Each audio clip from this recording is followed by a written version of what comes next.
દર્શક મિત્રો, Indian cultural પ્રેસમાં આપ સૌનું હાર્દિક સ્વાગત છે। વડોદરાના વાઘોડિયામાં પેટા ચૂંટણીમાંથી મધુ શ્રીવાસ્તવે પોતાની ઉમેદવારી પરત ખેંચી કોંગ્રેસને ટેકો જાહેર કર્યો। વડોદરાના વાઘોડિયામાં પેટા ચૂંટણીમાંથી મધુ શ્રીવાસ્તવે પોતાની ઉમેદવારી પરત ખેંચી છે। ક્ષત્રિય સમાજની મીટિંગ બાદ મધુ શ્રીવાસ્તવ દ્વારા નિર્ણય લેવામાં આવ્યો છે।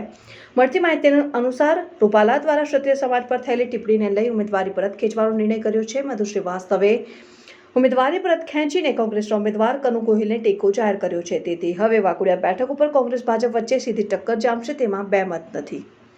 લોકસભાની ચૂંટણી સાથે વડોદરાની વાઘોડિયા વિધાનસભાની બેઠક પર પેટા ચૂંટણી થવા જઈ રહી છે। ભાજપ અને કોંગ્રેસે આ બેઠક ઉપર ક્ષત્રિય ઉમેદવારો મેદાને ઉતાર્યા છે। તેની વચ્ચે આ બેઠક પર પૂર્વ ધારાસભ્ય મધુ શ્રીવાસ્તવ અપક્ષ તરીકે ચૂંટણી લડવાની સોશિયલ મીડિયા પર જાહેરાત કરી હતી। ભાજપે પૂર્વ અપક્ષ ધારાસભ્ય ધર્મેન્દ્રસિંહ વાઘેલાને મેદાને ઉતાર્યા છે, તો બીજી તરફ છેલ્લા 40 વર્ષથી કોંગ્રેસમાં કાર્યરત છે તેવા કનુ ગોહિલને કોંગ્રેસના ઉમેદવાર તરીકે જાહેર કર્યા છે।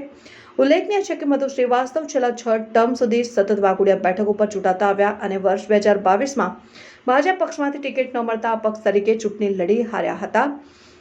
જો ફરી એકવાર મધુ શ્રીવાસ્તવ વાઘોડિયા બેઠક ઉપર અપક્ષ નામાંકન ભરતા રસપ્રદ ત્રિપાખ્યો જંગ જોવા મળવાનો હતો। આ બેઠક ઉપર 1 વર્ષ બાદ ફરી ચૂંટણી યોજાઈ રહી છે। આ બેઠક ઉપર 2.40 લાખથી વધુ મતદારો છે અને અપક્ષ તરીકે ઉમેદવારી નોંધાવનાર મધુ શ્રીવાસ્તવ વાઘોડિયા માટે અગાઉ 6 ટર્મ સુધી ધારાસભ્ય રહી ચૂક્યા છે।